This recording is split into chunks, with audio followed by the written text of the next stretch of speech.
আল্লাহর ওই গোলামটার দোয়া এত পছন্দ হয়েছে, আল্লাহ তাআলার সাথে সাথে তার চোখের দৃষ্টি উঠায় নিছে। কেন? তারা দুনিয়া সাজাইতে চায় নাই।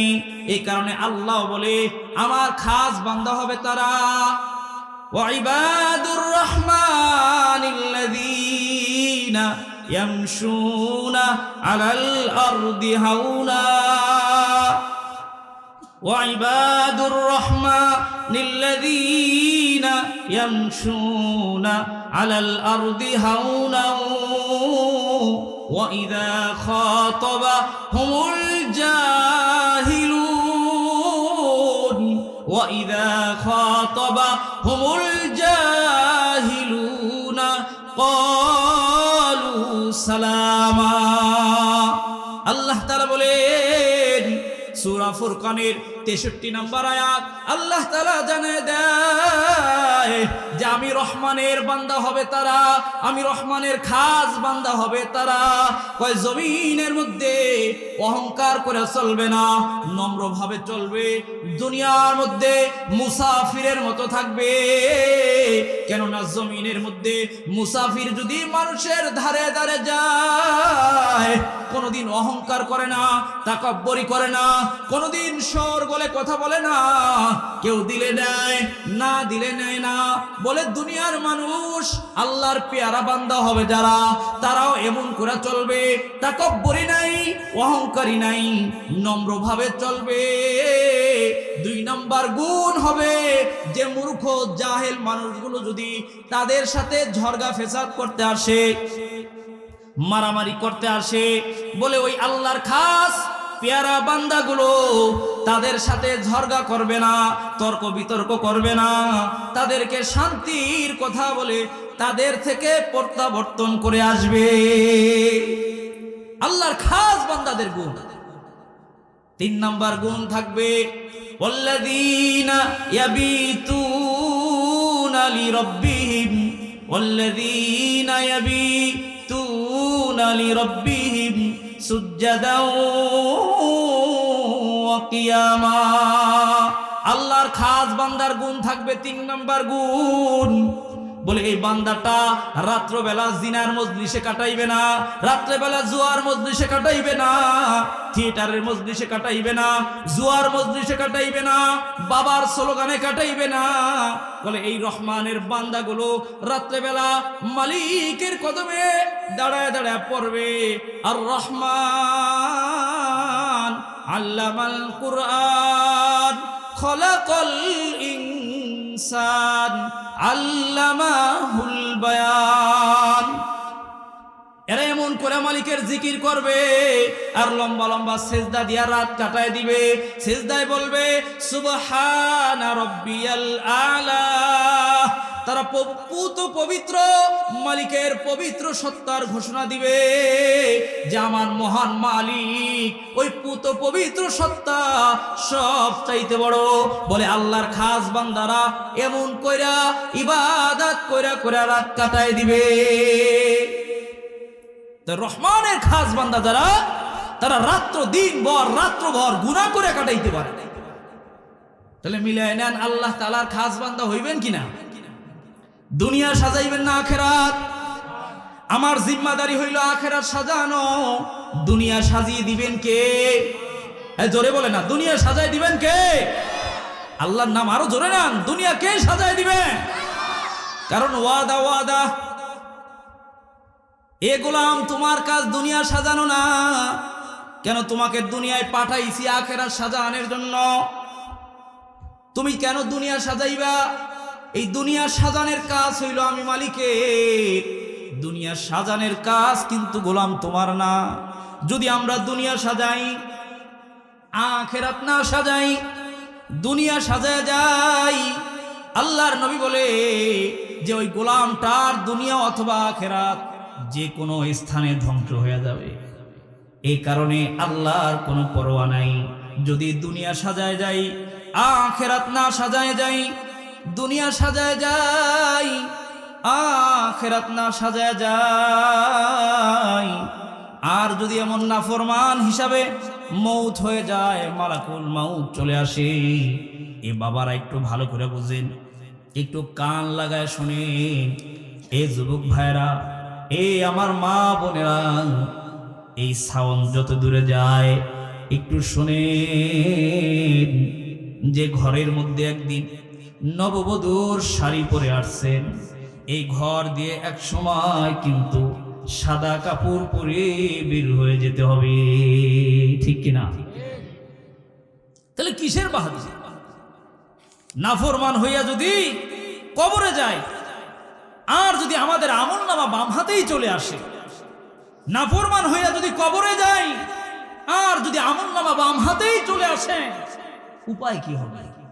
বলেন সেই দিন উপায় কি হবে? আজকে নাফরমানি করে করে দিন কাটাইতেছি, রাত্র কাটাইতেছি, আল্লাহর ইবাদত করি না। হে আমার মা বোনরা, আপনাদের জন্য আমি একটা হাদিস আগে শোনায় যাই, বুখারীর হাদিস, 1466 নম্বর হাদিস। আবু সাঈদ খুদরি রাদিয়াল্লাহু তাআলা আনহু বলেন, খরাজা রাসূলুল্লাহ সাল্লাল্লাহু আলাইহি ওয়াসাল্লাম ফি আযহান আও ফিত্রিন। আল্লাহর নবী একবার ঈদুল আযহা অথবা ঈদুল ফিতরের নামাজ শেষ করছে, সুম্মান সরাফা ফাওয়াআযান নাস, অতঃপর মানুষদেরকে তিনি নসিহত করছেন, ওয়া আমারাহুম বিস সাদাকাত, হে লোক সকল, তোমরা বেশি বেশি সদকা করবা। সদকার ব্যাপারে আল্লাহর নবী কি করছে? তাশকিল করছে, আল্লাহর নবী ওসিয়ত করছে, আল্লাহর নবী আদেশ করছে। ফাকালা আইয়ুহান নাস তাসাদ্দাকু, হে লোকেরা, তোমরা বেশি বেশি সদকা করো। ফামাররা আলান নিসাই, অতঃপর আল্লাহর নবী মহিলাদের কাছে গেছেন। এ আমার মারা, এই আলোচনাগুলো সুন্দর করে শুনেন। এরপরে আল্লাহর নবী মহিলাদের কাছে গেছেন, যা বলে, ক্বালা ইয়া মাশারান নিসাই তাসাদ্দাকুনা, হে মহিলারা, তোমরা বেশি বেশি সদকা করো। কেন? বলে, ফাইন্নী রাআইতুকুন্না আকসারা আহলিন নার, আল্লাহ তাআলা আমাকে দেখিয়েছেন জাহান্নামের মধ্যে অধিক সংখ্যক মহিলারা, জাহান্নামের মধ্যে অধিক সংখ্যক মহিলারা। ফাকুলনা ওয়া বিমা যালিকা ইয়া রাসূলুল্লাহ, মহিলা সাহাবারা বলে, ওগো আল্লাহর নবী, কোন কারণে আমরা অধিক সংখ্যক জাহান্নামী? আমাদের অপরাধ কি? আল্লাহর নবী বলে, ক্বালা তুকসিরনাল লানা, তোমাদের এক নাম্বার বদ অভ্যাস হইল, তোমরা কারণে অকারণে বেশি বেশি অভিশাপ দিয়া থাকো, বেশি বেশি লানত দিয়া থাকো। কথা বলেন ঠিক কিনা? এ মা বোনরা দেখবেন, সন্তান দুষ্টামি করছে অথবা বিরক্ত করছে, মা বোন এমন একটা কথা বলে ফেলে, আয় রে, আল্লাহ তাআলা এত মানুষ মারা যায়, আল্লাহ তোরে চোখে দেখে না? কথা কয় না কেন? হাদিসের কথাগুলো তো মিথ্যা নাকি? আল্লাহ নবী বলতেছে, এক নাম্বার অপরাধ তুকসিরনাল লানা, বেশি বেশি তোমরা অভিশাপ দিয়ে থাকো, এ কারণে তোমরা জাহান্নামী। দুই নাম্বার অপরাধ অতাকফুরনাল আশির, যে এ মা বোনেরা স্বামীর অকৃতজ্ঞতা বেশি করে। কিভাবে? স্বামী অনেক সুন্দর জীবন যাপন করতেছে, 10 বছর সংসারে অভাব অনটন নাই, একবার খালি বিবি জানের মন মতো কাপড় হয় নাই, এ বিবি জান বলতে দেরি করে না, তোমার সংসারে আইসা কোনদিন সুখ পাইলাম না। বলেন, বলে কি বলে না? কথা বলে না কেন? এই স্বামীর অকৃতজ্ঞতা করা আর বেশি বেশি অভিশাপ দেওয়া, এই দুই অপরাধের কারণে আমার মা বোনরা বেশি জাহান্নামে যায়। আরো কারণ আছে জাহান্নামে যাওয়ার। যুবক ছেলেরা ভালো করে শোনো, এ বাবারা ভালো করে শোনেন। ইবনে মাজার 4266 নম্বর হাদিস, এ হাদিস আবু হুরায়রা রাদিয়াল্লাহু তাআলা আনহু বর্ণনা করেন। আল্লাহর নবী সাহাবাদেরকে বলেন, তাদের উনামা আকসারু মা ইদখিলুন নার, এ আমার সাহাবারা, তোমরা বলো তো কোন অপরাধের কারণে অধিক সংখ্যক মানুষগুলো জাহান্নামে যাইবে? ভালো করে খেয়াল করবেন, কোন অপরাধের কারণে অধিক সংখ্যক মানুষগুলো জাহান্নামে যাইবে? সাহাবারা বলেন, ক্বালু আল্লাহু ওয়া রাসূলুহু, ক্বালু আল্লাহু ওয়া রাসূলুহু আলাম, আল্লাহ এবং আল্লাহর নবী ভালো জানে, আমরা জানি না। আল্লাহর নবী বলে ক্বালা আজওয়াফান, দুই ছিদ্রের গুনাহের কারণে অধিক সংখ্যক মানুষগুলো জাহান্নামে যাইবে। এক নাম্বার ফামুন, দুই নাম্বার, এক নাম্বার আল ফামুন, মুখের গুনাহের কারণে অধিক সংখ্যক মানুষগুলো জাহান্নামে যাইবে। দুই নাম্বার আল ফারজু, লজ্জা স্থানের গুনার কারণে অধিক সংখ্যক মানুষগুলো জাহান্নামে যাইবে। কয় গুনাহ? দুই গুনাহ। এক নাম্বার মুখের গুনাহ, দুই নাম্বার লজ্জা স্থানের গুনাহ। মুখের গুনাহ মানুষ করে কিভাবে? মিথ্যা কথার মাধ্যমে মুখের গুনাহ করে, মিথ্যা সাক্ষ্য দেওয়ার মাধ্যমে মুখের গুনাহ করে। ছেলের সাথে মিথ্যা বললে মুখের গুনাহ হয়, বিবির সাথে মিথ্যা বললে মুখের গুনাহ হয়। তাহলে এই মুখ দিয়ে মিথ্যা বলার মাধ্যমে মুখের গুনাহ করে। শুধু তাই নয়, যে যুবক আর যুবতী মেয়েগুলো বিবাহ করে নাই, বিবাহের সম্পর্ক ব্যতীত রেখে এই যুবক যুবতী কথা বলে বলে কথার কারণে মুখের জিনা লেখা হয়, কান দিয়ে শোনার কারণে কানের জিনা লেখা হয়, জিহ্বা দিয়ে বলার কারণে জিহ্বার জিনা লেখা হয়, এই কলব দিয়া চিন্তা করার কারণে কলবের জিনার গুনাহ হয়। এ অবস্থায় যদি মারা যায়, হাসরের ময়দানে এরা জিনাকারী হিসাবে উঠবে। নাউজুবিল্লাহ। আল্লাহর নবী বলেন আল আইনানি তাজনিয়ান ওয়া জিনাহুমান নাজরু, যে চোখেও জিনা করে বলে চোখের জিনা হইল দেখা, হারাম জিনিসগুলো দেখা হইল চোখের জিনা। আজকে তো বিআইন সাহেবের লোকে বিআই না দেখা করলে আত্মীয় বলে টিকে না। বলেন না কেন? এটা কি কথা ঠিক কিনা? বিআইনের হাতের রান্না করছে, বাইরে না দিলে আত্মীয় বা হারাম, চোখের জিনা হয়। কঠিন মাসালা। এজন্য আপনার পুত্রবধূ, যে পুত্রবধূ, এই পুত্রবধূকে দিয়ে শ্বশুর তার শরীর আটটি পাইতে পারবে না, এটা হারাম। কেন? বলে শ্বশুরের শরীর টিপ দেওয়ার সাথে সাথে শ্বশুরের মধ্যে যদি কুমন্ত্রণ আসে, সাথে সাথে ছেলের বউ তালাক হয়ে যায়। এত সহজ না। তাহলে আমাদের কথা হইল কি, দুনিয়ায় যা করব সব কি জন্য? আখিরাত সাজানোর জন্য। কি জন্য করব? আখিরাত সাজানোর জন্য। এখন আসি, আমার আলোচনার ইতি টানবো আমি এখানেই অল্প কিছুক্ষণ কথা বলে, যে এখন আমরা যদি আখিরাত না সাজাইয়া দুনিয়া থেকে বিদায় নেই, আখিরাত না সাজাইয়া দুনিয়া থেকে বিদায় নেই, আর আমল নামা যদি বাম হাতে আসে, আমল নামা কোন হাতে? যদি দুনিয়া থেকে আমরা ওই আখিরাত না সাজায় যাই, কবর না সাজায় যাই, তাহলে আমাদের আমল নামা আসবে কোথায়? যদি বাম হাতে আসে। এখন আসেন, আমাদের অবস্থা কি হবে? আমরা কি বলবো ওই দিন কালা? আমরা বলতে থাকবো ওয়া আম্মা মান উতিয়া কিতাবাহু বিশিমালি। ওই দিন যদি কোন যেই মানুষগুলোর আমল নামা বাম হাতে আসবে, বাম হাতে, তারা বলবে ফায়াকুলু ইয়া লাইতানি লাম উতা কিতাবিয়া। তারা বলতে থাকবে হায় হায়। কেন? ফায়াকুলু, তারা বলবে ইয়া লাইতানি লাম উতা কিতাবিয়া, কেন আজকে আমল নামা দেওয়া হইল? আমাদের আমল নামা কেন আজকে দেওয়া হইল? আমাদের মৃত্যু তো আমাদের জীবনের যদি শেষ হয়ে যায়, আজকে আমল নামাটা আবার কেন দেওয়া হইল?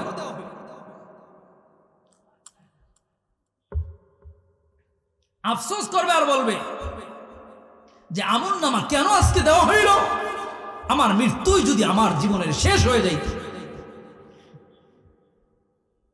শুধু তাই নয়, তারা আরো বলবে ওয়ালাম আদরি মা হিসাবিয়া, কেন আজকে আবার হিসাব কিতাব নেওয়া হইল?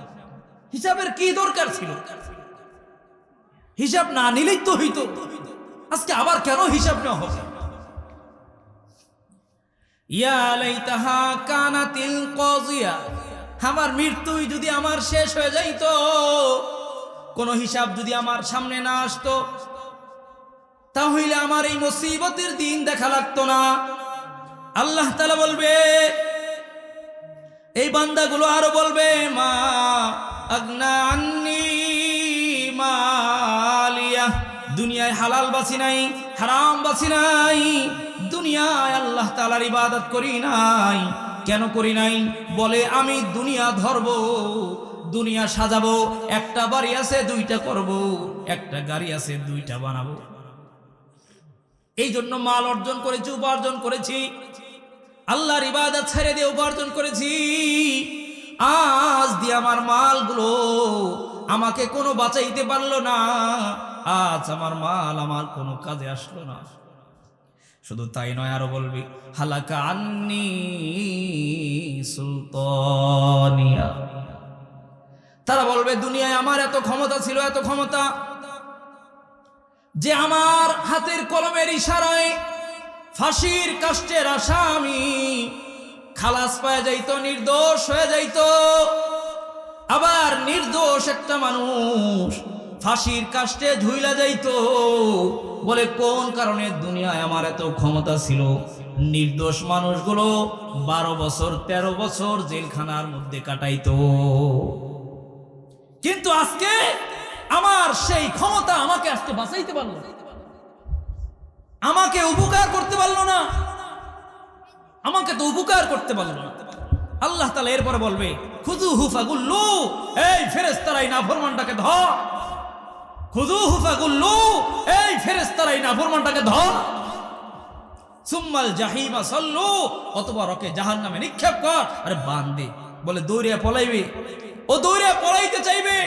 আল্লাহ বলবে, সুম্মা ফি সিলসিলাতিন যারউহা 70 যিরাআন ফাসলুকু, আর এমন রশি দিয়ে বাঁধবে 70 গজ 70 হাত জাহান্নামের শেকল দিয়ে বাঁধবে, যে ভাইগা যাওয়া, পালায়া যাওয়ার কোনো সুযোগ। দুনিয়ার মধ্যে এই সন্তানকে মা যদি দৌড়ানি দেয়, সন্তান দৌড়ে পালায় যায়। আসামিকে যদি ধরার জন্য পুলিশ তাড়া করে পালায় যায়, বলে তুমি অন্যায় করেছো, পালায় যাও। হাসরের ময়দানে পালায় যাওয়ার কোনো সুযোগ নাই। দুনিয়ার আগুনের মতো জাহান্নামের আগুন না। বলে জাহান্নামের আগুনের মধ্যে কেউ যদি 1 সেকেন্ডের জন্য যায়, একবার যদি কারো সাথে স্পর্শ করে, আল্লাহ তাআলা বলে, আল্লাতী তাত্তালিউ আলাল আফিদা, দুনিয়ার আগুনের সাথে আগুন লাগলে চামড়া পুড়ে যায়, কিন্তু জাহান্নামের আগুনের সাথে যদি স্পর্শ লাগে, সাথে সাথে কলিজা পর্যন্ত পুইরা যাইবে। তাহলে বলেন আমরা দুনিয়া সাজাবো না আখিরাত? বলেন দুনিয়া সাজাবো না আখিরাত? এই কারণে আল্লাহ তাআলা বলে, বাল তুসিরুনাল হায়াতাদ দুনিয়া ওয়াল আখিরাতু খায়রু ওয়া আবকা, আমাদের জন্য উত্তম হইল আখিরাত, দুনিয়া। সবাই রাজি আছে তো ইনশাআল্লাহ? বলেন আমরা আজকে থেকে দুনিয়া সাজাবো না আখিরাত? আখিরাত যদি আমরা সাজাই, দুনিয়া সাজিয়ে দিবেন কে? জোরে বলেন, জোরে বলেন, দুনিয়া সাজিয়ে দিবেন কে? আল্লাহকে 2 হাত উঠান সবাই, বলেন আয় আল্লাহ, আজ থেকে দুনিয়া আর সাজাবো না, আজকে থেকে আমাদের মিশন হবে আখিরাত। আয় আল্লাহ, তোমার নবী বলছে যদি আমরা আখিরাত সাজাই, দুনিয়া আল্লাহ তুমি সাজায় দিবা। ওমাইয়াত্তাকিল্লাহা ইয়াজআল লাহু মাখরাজা ওয়া ইয়ারযুকুহু মিন হাইসু লা ইয়াহতাসিব। আল্লাহ বলে আমি দুনিয়া দিই, দুনিয়ায় যা লাগে সব বান্দা আমি দিই, এমন জায়গা থেকে দিই যে কোনোদিন তুমি চিন্তা করতে পারবা না। আল্লাহু আকবার। আল্লাহ তাআলা আমাদের সবাইকে আমল করার তৌফিক দান করুক। সবাই মিলে আমিন। সবাই জোরে বলেন আমিন।